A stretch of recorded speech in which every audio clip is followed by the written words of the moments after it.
one click betting.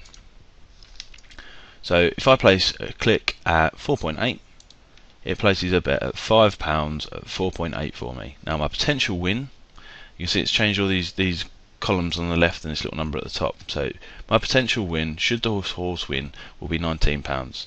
My potential loss and everything else will be £5. That's why I've got £5 on each runner.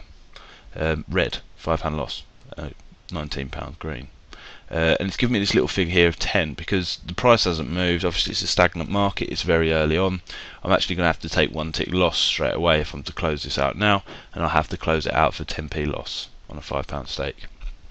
So if I was to hit that now or this, then that would actually hedge up my position across the book. In fact, I'll do that now. So if I just hit that there, it's placed the counter bet for me, it's calculated it for me, it's hedged up across the market, and you can see I've lost 10 pence no matter what happens. If you can just find the matched bets here on the right, you can see I placed a bet at 4.8 for £5, and it's calculated I need to place a bet of 4.9 for £4.90 to hedge up the different outcomes here. So I win 19 but lose 19.11. So I've lost 11 pence on that one, but 10 pence on everything else. So you can see how quick that's happened there. It's obviously massive benefit over everything else if you're trading in play or pre-race or whatever you're doing. Really, it's a benefit. Right, so right click, left click. So we'll just show you that now. So if I click on, we'll do a different runner so it's a bit clearer on the left. If I left click on 6.6 for agricultural, it will place a £2 bet at 6.6, which it has. Figures change, gives me possible options. Now if I click on that same one but with the alternate mouse button, it will place the opposing bet for me, which it has. However, because it hasn't reached that price yet, it hasn't been matched yet, so my £2 is now sat in the queue at 6.6 waiting to be matched. Now for the purpose of this video I'll just hedge that up so it's a little bit clearer for everyone else. So I'll cancel my unmatched bet. I still need to hedge up my position. I'll hit the 16 because I'm now 16p loss because I've had to trade 2 negative ticks. You can see here on the left. Very small stakes, I've ended up losing 16 pence. But there we go. Going back to the advanced betting menu, we've got available stake. Again, much like the other one with bet control, probably won't use that one. On market hedge, just hedge, cancel bets. This is an interesting one. So if you've got the market open and you've placed bets and they're unmatched, and you might be leaving this particular market and going on to a different one, this is sort of like a bit of a fail-safe hedge for you. So if you click the hedge button, it's asking you if you want to cancel all the bets and then hedge or just hedge. So if you have cancel all bets, it will actually cancel them for you prior to doing the hedge. So if you then close down the window and gone to another market, you haven't still got money left about in the market. It's probably one that's worth having on, to be honest. Just hedge is just slightly different to that. It just means it will hedge up, it will leave your unmatched bets in the market, which might be the case, might be what you want. But a lot of the time, if you're just pre-race trading on to the next one, you probably won't. Further to that, on selection, so it's exactly the same as on market hedge, but it's just on one specific runner. Bearing in mind you might be trading more than one runner or more than one outcome, whether it's football, horse racing, tennis, whatever it may be. So yes, just hedge or cancel all bets. Default bet persistence, we spoke about this over on the other side here when I show you the little box and it gives you a K or an SP. So you can set that as default anyway. Obviously it's always set at cancel as a default. When the market goes in play, it cancels all our matched bets, but you can change it so they're all kept in the market or they're all taken at SP. And on place bet, double click, do nothing, or you could have submit second bet. It depends what you're doing. Again, if you're somebody who's trading in play and trading very fast and clicking fast, you might double click for a double stake. You can actually set it so it places the second stake for you, but this is just a bit of a fail-safe really of do nothing, because some people might double click and didn't really mean to double click, and before you know it you've doubled up and you didn't really want to. So it's just a bit of a fail-safe on do nothing there. So that's the advanced betting menu, probably the most important one for the grid interface.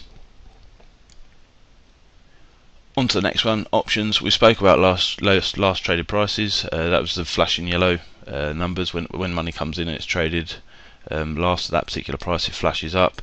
So you can either turn that on or off. Personally, I'll leave it on because I want to see money coming in the market. And show price change flash. So you can do exactly the same but with the numbers flashing. I'll leave that one out for now. Number of prices available, we've got it set to 3, and basically all that is here is you can just change how big it is. Change how big it is, how many you can see at any one time. On selection change, use selection staking, keep current staking. So you can, again, it's just another nice little extra feature you can add in there. If you've been trading on one specific runner and you had a certain stake selected, and then you change over to another one, you might want to keep it the same. Default sort, again, it's just saying about the sorting them in prices, like we spoke about previously, but it's just a default for each time you open it up. Weight of money indicator, spoke about it, this one down the middle, the numbers, so 1.1 times more money on this side than there is this side. If we change that one for you now to percentages, and you'll see, oh, let's do that again.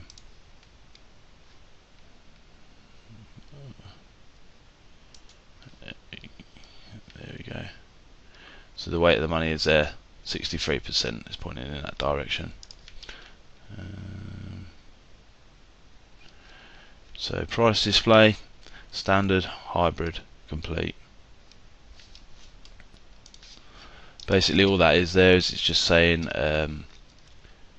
the speed at which the refresh. So standard is just to have the first 3 prices refreshing as fast as you set, obviously in the settings manager, which we spoke about previously. Hybrid is, where are we? Lost it.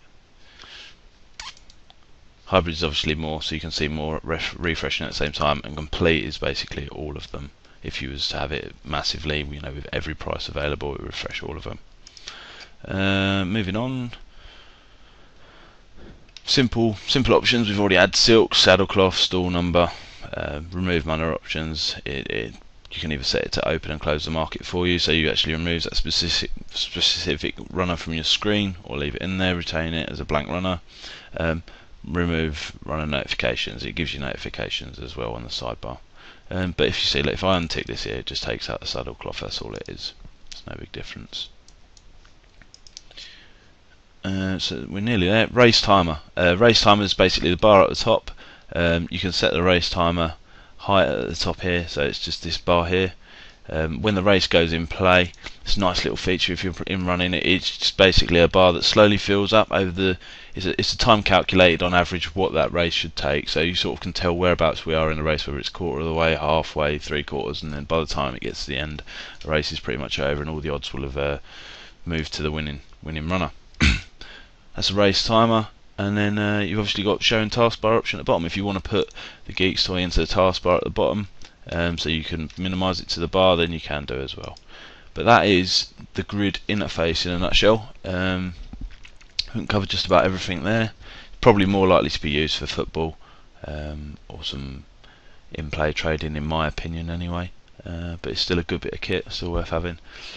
And obviously a massive advantage over the site with all them extra little bits and bobs that you can have and see, and the speed at which it works along with the one-click betting.